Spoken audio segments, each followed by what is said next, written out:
This is a demo on how to use the intermediate tip lines from RIO. There's a 15-foot intermediate tip, FLATS Pro, and a 6-foot intermediate tip, FLATS Pro. I think they're really important lines on the Australian flats because they get the flies down and they keep them down in our currents. Okay, a lot of the Central American flats don't have a lot of current on them at all, but we do.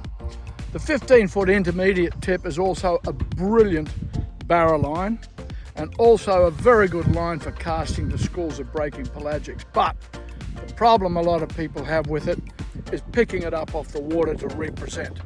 I'm going to show you a couple of techniques. I'm going to show you how not to do it first, and then I'm going to show you a couple of techniques for picking the 15-foot intermediate tip in particular up off the water. Now on this rod, I've got a relatively light crab fly on the end, but I've also got a 12-foot leader on the front of the 15-foot intermediate tip.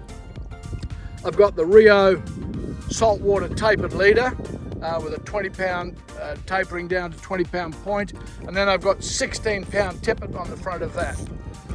So this is the first thing I'm going to demonstrate is how to not do it.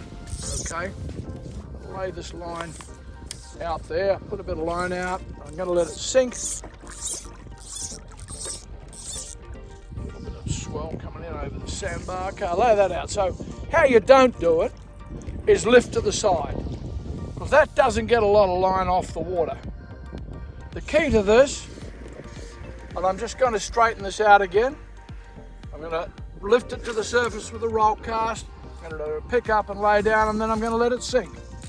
Now the key to picking up this intermediate tip, we'll just let it sink, okay, is to lift straight up, as much line as you can off the water. Now I'm not sure how much I'm picking up there, including the tip, but I reckon there's 50, 60 feet of line there.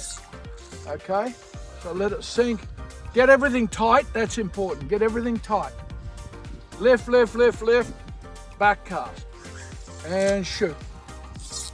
Okay, now, so you don't lift to the side. You've got to get the line clear of the water. Now, the other thing to do, particularly if you have a heavier fly on, is to do a roll cast first.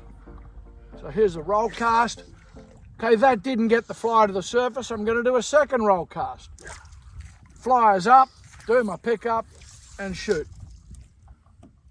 Okay, so utilize the roll cast with this sink tip line and heavy flies in particular.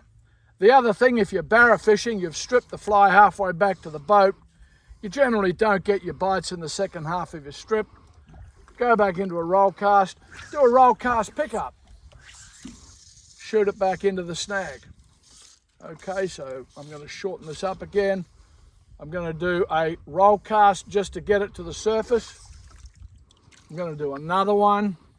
Make sure it's up, straighten it out, pick up and shoot.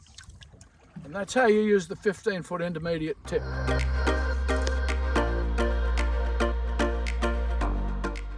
If I have the junction between the intermediate and then the floating section here, this junction at the tip of the rod, that's it there. I know exactly how much I've got out there.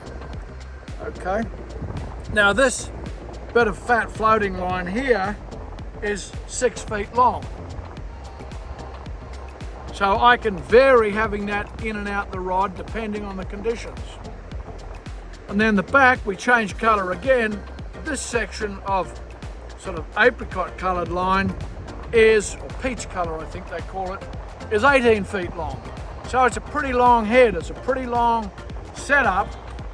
Quickly do the math, what have we got? 36, 6, 44 and 18. We're way up there, 52 feet, no, 62 feet of line ready to go. Okay, out the rod tip. Easy to cast, all that mass. Minimal false casting, which is what we're looking for. What you really need to know is your pickup point. Where it is possible for you with your skills to pick this up. There's no good trying to pick up 54 feet of line with a 10-foot leader and a heavy crab fly in the end, you're going to have to strip it a little bit. Okay, you're going to have to strip it a little bit, and you need to know in relation to these colour changes will tell you when you've reached your pickup point where you can comfortably lift that line off the water and represent the fly. And it should leave enough line out there. If you do it properly, it should leave enough line out there for you to make at the most 2 back casts and quickly represent. If you do it well, you should be able to do it with 1 back cast, fly back straight back out there, because the windows are brief.